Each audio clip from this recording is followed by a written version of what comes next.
Assalamualaikum warahmatullahi wabarakatuh. Berikut saya presentasikan sistem informasi akuntansi dari kelompok 4. Kelompok 4 sendiri disusun oleh Ahmad Buseri, Gilang Aditya Purnama Sidi, Gilang Tommy Amanda, saya sendiri Helmi Dwi Redianto, Iqbal Anas Ismail, Nova Lesmana, Reza Reynaldir Gonzales, dan Uzang Maulana. Agenda dari kelompok kami yaitu pertama adalah pengertian sistem informasi akuntansi, yang kedua pembahasan, yang ketiga metode SIA dalam perusahaan, dan yang terakhir adalah kesimpulan. Ya, di sini ada pengertian sistem informasi akuntansi, yang adalah suatu sistem dalam sebuah organisasi yang bertanggung jawab untuk menyiapkan informasi yang diperoleh dari pengumpulan dan pengolahan data transaksi yang berguna bagi semua pemakai, baik di dalam maupun di luar perusahaan. Siklus SIA, siklus pendapatan. Siklus pendapatan adalah rangkaian aktivitas bisnis dan kegiatan promsesan informasi terkait yang terus berulang dengan menyediakan barang dan jasa kepada pelanggan dan menagih kas sebagai pembayaran dari penjualan tersebut. Informasi mengenai berbagai aktivitas siklus pendapatan juga mengalir ke siklus akuntansi lainnya. Siklus pengeluaran adalah rangkaian kegiatan bisnis dan operasional pemrosesan data terkait yang berhubungan dengan pembelian serta pembayaran barang dan jasa. Siklus pengkajian ialah aktivitas pertama dalam siklus manajemen sumber daya manusia atau pengkajian melibatkan pembaruan file induk pengkajian untuk mencerminkan berbagai jenis perubahan pengkajian.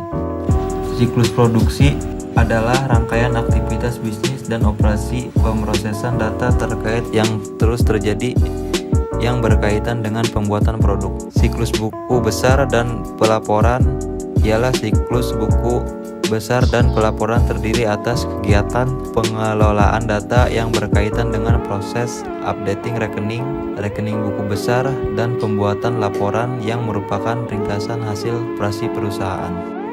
Bisa kita lihat di sini ada struktur organisasi pada PT Dainang. Diketuai oleh direktur, wakil direktur, manajer umum, manajer personalia, manajer keuangan, manajer produksi, dan manajer pemasaran.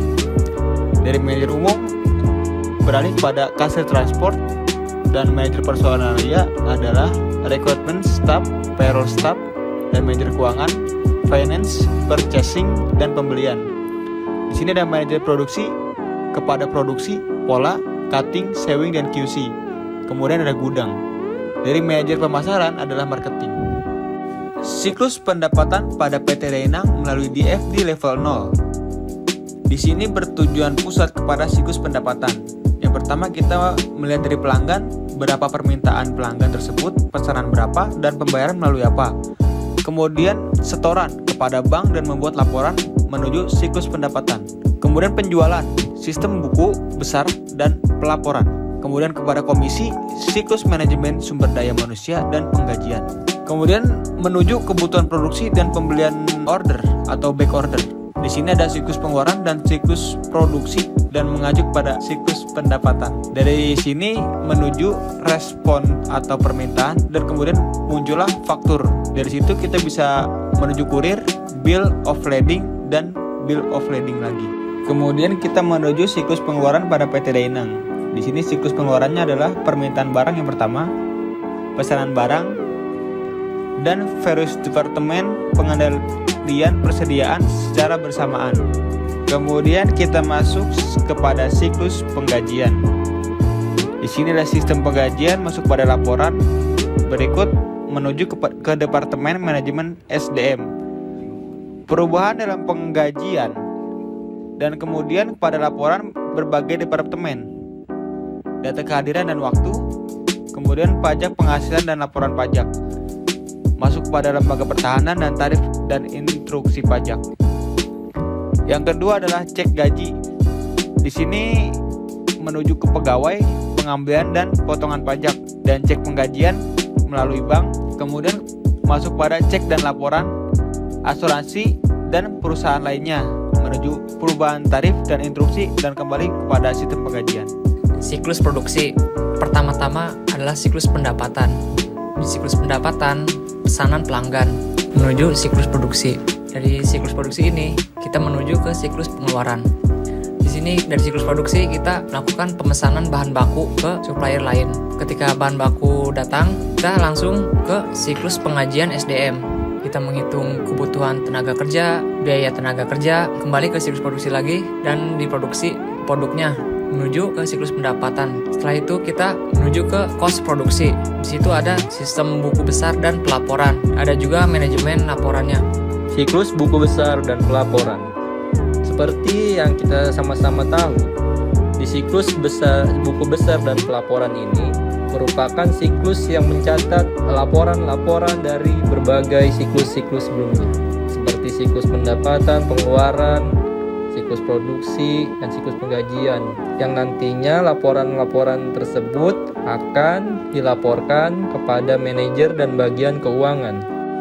Dan ini merupakan dokumen pembelian, di mana dokumen pembelian ini adalah invoice kita untuk mengorder barang-barang bahan baku agar terbuatlah suatu produk. Di faktur penjualan ini merupakan faktur di mana kita menjual barang kepada customer berdasarkan harga satuan. Dan ini merupakan dokumen kartu gudang, di mana kartu gudang sendiri memiliki beberapa fungsi. Yang pertama, fungsinya kartu gudang itu untuk mengontrol barang yang ada di gudang. Yang kedua, sebagai pengecek harga beli untuk mendukung buku besar. Dan yang ketiga, untuk mengecek jumlah barang yang ada di gudang. Faktur laporan pengeluaran barang. Ini merupakan faktur laporan terakhir yang ada di PT Dainang, di mana fungsinya adalah untuk mengeluarkan barang yang akan dikirim ke customer. Metode produksi dan jangka waktu pembayaran. Metode produksi yang cocok yaitu proses produksi terus-menerus. Karena proses produksi barang atas dasar aliran produk dari satu operasi ke operasi berikutnya tanpa penumpukan di suatu titik dalam proses. Pada umumnya, industri yang cocok dengan tipe ini adalah yang memiliki karakteristik, yaitu output direncanakan dalam jumlah besar, variasi atau jenis produk yang dihasilkan rendah, dan produk bersifat standar. Meskipun produksi dilakukan secara terus-menerus, tetapi ada kalanya produksi dihentikan dalam rangka perawatan maupun perbaikan mesin. Hal ini perlu dilakukan agar dapat menghindari kemacetan pada saat proses produksi dijalankan, sehingga keterlambatan proses produksi juga dapat diperkecil. Penghentian produksi ini bisa dilakukan setiap sebulan sekali, 3 bulan sekali, atau setahun sekali.